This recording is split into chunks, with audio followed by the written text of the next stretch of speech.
Hi, Craig. Well, thanks for coming back. Maxie, this is my home away from home. Thanks for having me. So I guess we're going to talk about the No Kings Day that we both went to in Lexington, Massachusetts. Yes, and just like the last time you guessed, we're going to talk about No Kings. I will comment that, of course, we're going to talk about it. It's what everyone is talking about, but that conversation started to die down as other things happen. Well, that would be exactly my complaint, and why I've never gone to these things, and why it wasn't disappointing in that way, which is I feel you need to have some specific actionable item to make things work. You can't just have everybody shows up and everybody has their own little complaint, and they get up there and they make these speeches about it's just amorphous all over the place. Everybody leaves, nothing ever gets done. So anyway, over to you. Well, you're exactly right. What happens next? And that's the big question. What happens next? My complaint about No King's Day, and it's a big complaint, I was at the one in Lexington, is there is no organizing going on. You've got, say, 2,000 people. 2,000 people that live more or less in the same place, that feel more or less the same way about some major issues. You would think that would be a great place to pass around a clipboard or even use technology to get names, numbers, addresses, emails, connection points, things like that. So that on a miserable day when it's not absolutely glorious out and you want 15 people or 20 people to show up, you've got a short list. You've got people that say, yes, contact me. I will be there. I will be there when it's cold. I'll be there when it's wet. Conceivably, I will be there when it's bloody. Showing up on a gorgeous fall day, listening to people spout a bunch of platitudes, that's way better than staying home, but it's not the end of the game, nor should it be. And we all need to realize that was just the starting point. Yeah, I mean, I think the fascinating thing for me is I thought it'd be impossible to find parking, and I don't know if this Hope experiences too, but actually we found parking fairly easily, which meant that just about everybody there had walked there or taken a bike. They're all like within that Lexington community. Exactly. These were all locals: Lexington, Arlington, Cambridge. There was one in Concord too, which is, of course, just one town over. So there are a bunch of these, and if you had one closer to you, didn't want to go to Boston, why would you go to Lexington? But that underscores my point. If you want to be organized, if you want to have people you really are connected with when things are rough, when the weather's cold, when the road is bumpy, you don't just pull that out of the blue. You build those relationships. And one of the big failures I saw at the No Kings rally in Lexington was there was no attempt to building. Now, I had my own flyers for trying to connect with people. It goes to the Substack channel, it goes to some YouTube things, it goes to articles I've written on Medium, and I was passing them out. And I'm also dropping them off at people's houses that have No Kings and similar signs. I have yet to get someone email me as a result of those saying, hey, Craig, I like your stuff. Let's work together. We need to be able to work together with people that we know and trust. Simply showing up for a rally with a bunch of people you don't know and will never meet again and cannot depend on when things get tough, that's not going to take us where we need to go. Well, exactly. I mean that for our three viewers. So when Marilyn and I got there, uh, the person on the stage said, "Oh, Elizabeth Warren can't make it today," and so I said, "Oh, it's a bummer that Pocahontas isn't here." That upset Marilyn, and I repeated it again later, and it annoyed you. And so I understand that that is a phrase used by say Republicans, right, to tar her, to make her, to diminish her, and I get it that it's just calling somebody a name. It's rude. But on the other hand, it's politics is politics, and I knew it would just get a little rise out of Maryland. I didn't expect a lot, and just like anybody, when you know you get under somebody's skin. Well, if you're like me, it's like, well, let's get more out of this. But in my defense, so I'm coming to this rally, right? It's a No Kings rally. That should be the focus. It's about No Kings. And when Senator Markey gets up there and he just makes a political speech, it's just, Trump is evil this and Trump is evil that and, whatever. And like, I don't like Trump at all. And then he goes into CEOs are evil. CEOs are evil. They're taking all our money, also the kind of stuff. By the way, the same stuff I don't like Elizabeth Warren about. Again, all that stuff has its place. But he was just getting up there and making a campaign speech. He was not addressing the central reason for the protest, which was no kings, against tyranny, strengthen institutions, bring back due process, all this stuff. So I feel like, okay, yeah, Pocahontas was it was a bad joke, but I'm not up there speaking, giving political speeches for my next election. So you paid attention to Markey, which is something I did not do. I Right. think, as you know, that it's time for people like Markey to drop their messianic, I can save the world and only I can save the world attitude that we saw in Biden, which got us into this mess, that we see in Markey, that we're seeing in Mills out of Maine, that we're seeing in Ohio. I mean, for crying out loud, we got a lot of really competent 50-year-olds, and 50 is not that young. Why are we running a crop of 80-year-olds? And that's one of the reasons the Democrats are in trouble, is these 80-year-olds tend to die in office, right? The Epstein files would be out if the Arizona rep hadn't died. And the history of that goes far, far, far beyond just the Epstein files. But the point of No Kings Rally is exactly as you say. The system has been broken.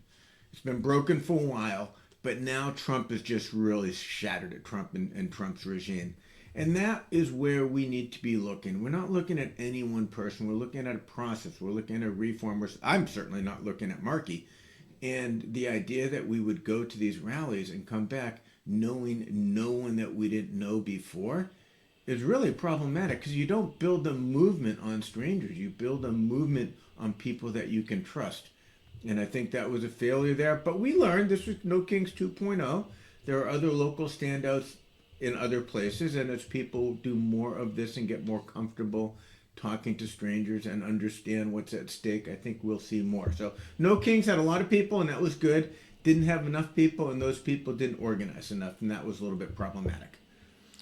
Yeah, I don't see it being fixed, because the problem is the people. I mean, it's the people who are going to these rallies. So I agree with you that there are too many old politicians. But if you look at older people, and, I made a joke there at the thing to Maryland that, it's if we don't have democracy now, by the time it comes back, almost everybody here at this rally will be dead, because there's so many old people, right? Most people are over the age of 60 like us. And it's they don't really take it that seriously. I mean, because as you know, Lexington's very wealthy. They're all like, everybody's wealthy, everybody's fine. So many people, older people, the boomers at these rallies, they're comfortable, they're fine. They don't really take it seriously. What they're upset about is their feeling of self-worth, their reputation, their status, their whole ideal of what they represent. They believe they represent freedom. They believe they represent democracy and fairness and equality and egalitarianism. They feel they represent all these things, and Trump is an affront to them. But he's not that much. He's an affront to how they feel. They're not going to actually make some change. So, even me with my kids, I'm not going to my kids and saying, hey, well, I guess I do a little bit. I'm like, there's going to be war. A lot of you are going to get killed. I truly believe that we're down the road we're in World War III, the beginning stages. You've heard this before. And because just like the 30s, the elites, the older generation, the aristocrats of Germany, they didn't take it seriously. And so, I just don't see it. I hope it works out like you say. I just don't see it. Well, you're not wrong in the demographic challenge that we face, and you're also not wrong in the idea that people like me, who have a lot by any standard, are not generally willing to share it with people that don't have as much. We don't ever feel we have enough. Whether it's me or the person just financially above me, you draw the line in between. And when you're me, you draw the line above when you're the person above me. That's one of the challenges we have with demonizing billionaires. Everyone wants to be a billionaire. I would want to be a billionaire. Well, exactly. If I had the ability to be a billionaire and nothing else changed, that would be fabulous. So we lose that argument. And I also think we do have to face the inner hypocrisy of a bunch of wealthy liberals from the Boston suburbs who wouldn't be seen dead at 9:30 at night in some black part of town, right? Oh my gosh. And that's how I grew up. And it's many, many decades of being fed this narrative about dangerous black people or dangerous cities or dangerous this and that. It can be very difficult to overcome that. And in overcoming that, to some extent, you have to acknowledge that the reason I'm so successful, yeah, sure, part of it's me. Part of it is it because we have a system that is doing more than putting a thumb on the scales in my favor. It's actively working hard in a system that I benefit from and in many ways support, actively working to keep people who are black and brown from participating the way I've been able to participate. And the No Kings rally, there were some platitudes about that when the people spoke, but honestly, I think if you looked at everyone there, we would all really be challenged to say, how far would we go to make America a truly democratic, a truly egalitarian place? And that is not going to come with strangers getting together. That discussion will come when more people get together as an organized faction and have these discussions along with other discussions. And that, to me, was one of the problems with No Kings, is the discussion isn't happening, the organization isn't happening on the local level. It's happening in the cloud somewhere on Meetup or on Eventbrite or all these other different websites, but it's not really happening face to face. And that is something that we liberals are going to have to get better at doing, having these face to face discussions, and also admitting that we, in our place of just immense wealth, need to rethink what our duties are to the country. Yeah, I'm sorry. Go ahead. Yeah, I mean, there's only one black person I saw at the event, and he was speaking, which is exactly, points out what you're talking about. Like, yeah, you can come here and speak, but you couldn't afford to live here. No. Talking about speak, just before we end, just give me your thoughts on that free speech pen that we talked about.